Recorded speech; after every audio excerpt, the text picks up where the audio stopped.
I'm David Pollandon. I work for International Justice Mission Canada. I'm going to be sharing again some stories from around the world of IJM rescues and IJM work in a difficult time of COVID-19. And I've actually come across this incredible feature here, a blue fountain. Can you believe that?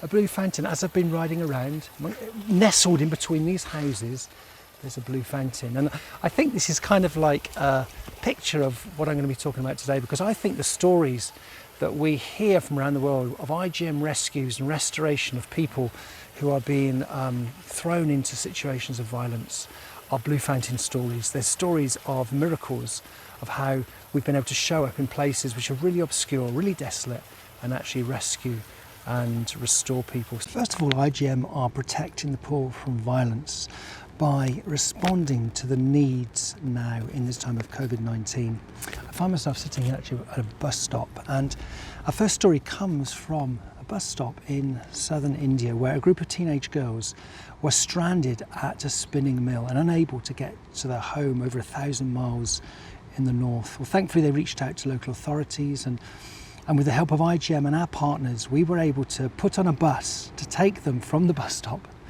35 miles to a train station, and then from the train station north over 1,000 miles to their home.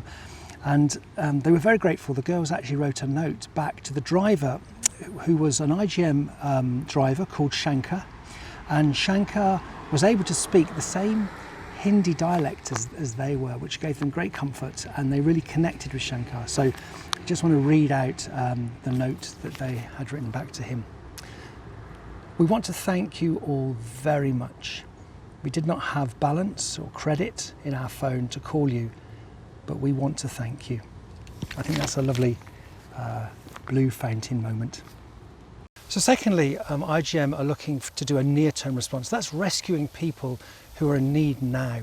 And so just a couple of months ago, we saw this in the determination of IJM partners, police, government workers, to rescue children from cybersex trafficking in this time of pandemic, and in an area which was quite remote in Region 3, which is a big plain on the island of Luzon.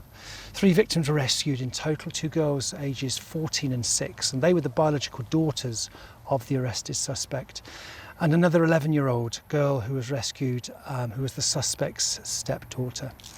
Very difficult situation, and yet we just saw the bravery and the determination of our partners to actually go out and do these rescues. And this is what they said. Alessandro Abello, one of the leaders, said, even with inclement weather warnings, extended community quarantines and physical distance to the crime scene, our gallant law enforcers will still do everything in their power to rescue the most vulnerable children from online sexual exploitation.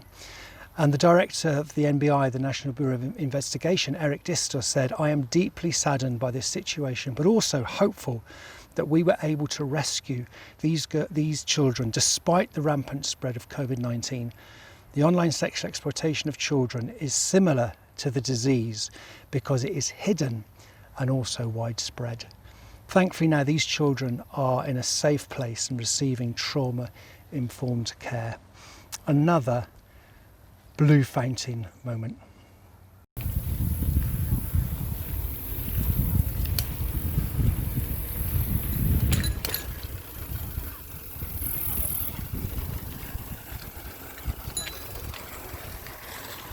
So thirdly, our long-term response is equipping governments now to protect the poor from violence, and our core mission really hasn't changed during COVID-19. With the online sexual exploitation of children, it often takes place not on the dark web, but on platforms that we all use.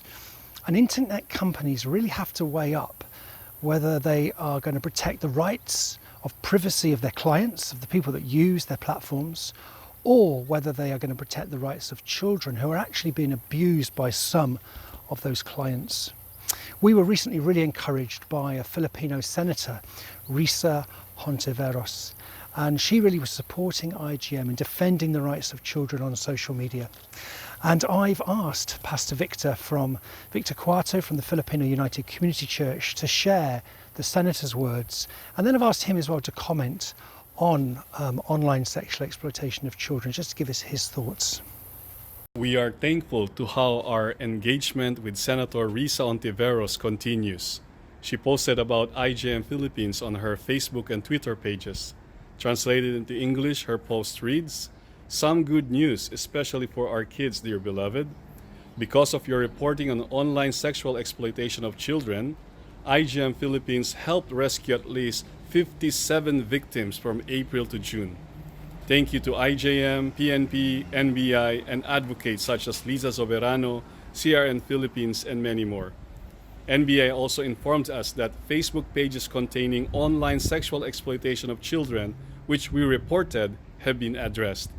Because of the increased reports, there will be a joint advisory on the proliferation of Facebook pages promoting online sexual exploitation of children, which will be issued by the Office of Cybercrime of the Department of Justice, PNP, WCPC, and NBI AHTR-AD.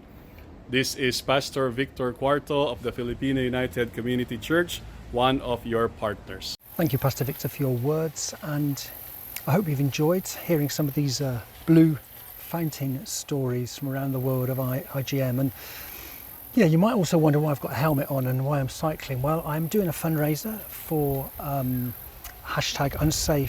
in lockdown for children and women who are unsafe during lockdown because they will be locked in with an abuser. And so if you want to donate or just get behind this campaign and raise awareness, then do go on to or just check down below in the comments section. You can go on there to my personal page. I'm cycling 400 kilometers to visit 40 IJM supporters and hopefully raise $4,000 to help people, women and children who are unsafe in lockdown. And I just want to thank you, our supporters, as well, for staying with us and helping to protect the poor from violence, especially during this pandemic. For updates and stories from around the world, you can go to igm.ca, our website, and also you can tap into social media, #UnsafeInLockdown, and get stories of rescues from the field. And you'll also see lots of pictures of me cycling around. I'll leave you with an image of the Blue Fountain.